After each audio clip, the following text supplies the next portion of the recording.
Ամբողջ քննարկումներում իհարկե պետք է նաև առանձնացնել, որ այն դիագնոստիկան, որ արել է պարոն Սարգսյանը, իսկապես մտահոգիչ է։ Այսինքն այն իրավիճակային պատկերը, որ մենք ունենք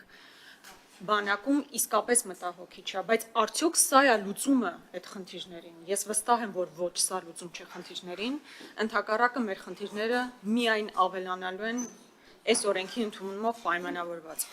Ու գիտեք, չի կարելի նաև օրենքի քննարկումը, օրենքի ընդունումը նաև ընդհանուր իրավիճակային կոնտեքստից դուրս դնել, տարածաշրջանից դուրս դնել։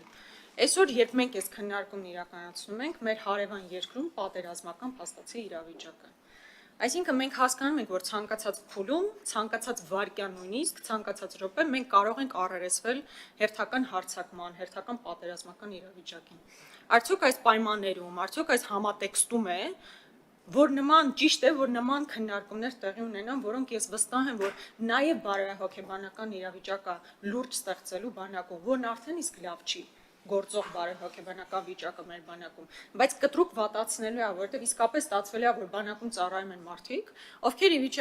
վիճակի չեն եղել համապատասխան գումար գեներացնել եւ վճարել։ Այսինքն մենք գրեթե պատերազմական իրավիճակում գտնվող երկիր ենք եւ քննարկում ենք օրենքի մի նախագիծ, որը ակնհայտ սոցիալական բևեռվածություն է սերմանելու մեր հասարակությունում եւ որն իր պրոյեկցիան ունենալու է բանակում։ Սա ուղղակի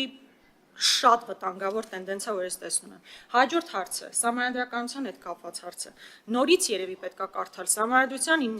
29-րդ հոդվածն ասում է, որ ցանկացած տիպի խտրականություն, այդ թվում նաև գույքային վիճակից բխող խտրականություն արգելվում է։ Այս օրենքի նախագիծը ուղիղ ասում է, որ գույքային վիճակով պայմանավորված մարդիկ հավասար չեն օրենքի առջև, այսինքն կան, ինչպես հայտնի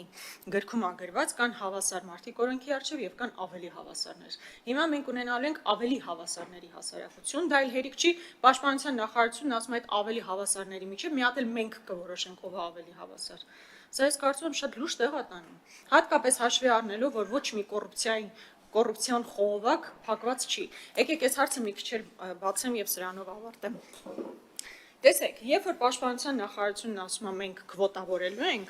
մենք դեռ որոշում կկայացնենք, թե այդ մարդկանցից, ովքեր ի վիճակի են այդ գումարը տալ ընդամենը 1 ամիս կամ 4 ամիս ծառայելու համար, մի հատ էլ իրանցից կընտրենք, հələ տեսեք ինչ ֆոն է ստեղծում։ Պատկերացրեք մի ընտանիք ուզում է այդ գումարը տա իր երեխան, որպեսզի 1 կամ 4 ամիս ծառայի, բայց ինքը չգիտի այդ տարի օրինակ Պաշտպանության նախարարությունը այդ քվոտան իջացնելու թե չի իջացնելու, կամ իջացնելու դեպքում իր երեխան հայտնվելու այդ ցուցակում թե չի հայտնվելու, ինչ է անելու, լրիվ այն մեխանիզմներ է մտածելու։ Այսինքն այս օրենքով ոչ թե դուք փակում եք դաշտը,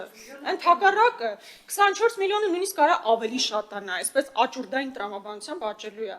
Այսինքն այդ ձեր որոշմամբ, կառավարության որոշմամբ, ընդհակառակը ավելի մեծ կոռուպցիայի համար մեխանիզմներ եք ստեղծելու։ Եվ վերջին դրույթը, դուք այդպես էլ չեք կարողանում մեզ համոզել, որ կա բավարար քանակությամբ մարդկային ռեսուրս, մարդկային ներուժ, որ կարելի է ներգրավել պայմանագրային զինծառայության համար։ Այո, եթե պետքա գումարը տրվի 18 միլիոնը, 24 միլիոնը, որպեսզի մեկ այլ մարդ գա եւ ծառայի, այսօր չեն գալիս ծառայելու։ Եթե այսօր կարողանային ծառայել, այսօր կգային։ Հետևաբար դուք այս խնդիրը չեք լուծում, պարոն Սարգսյան։ Եվ ես ակնհայտորեն ակնկալում եմ Պաշտպանության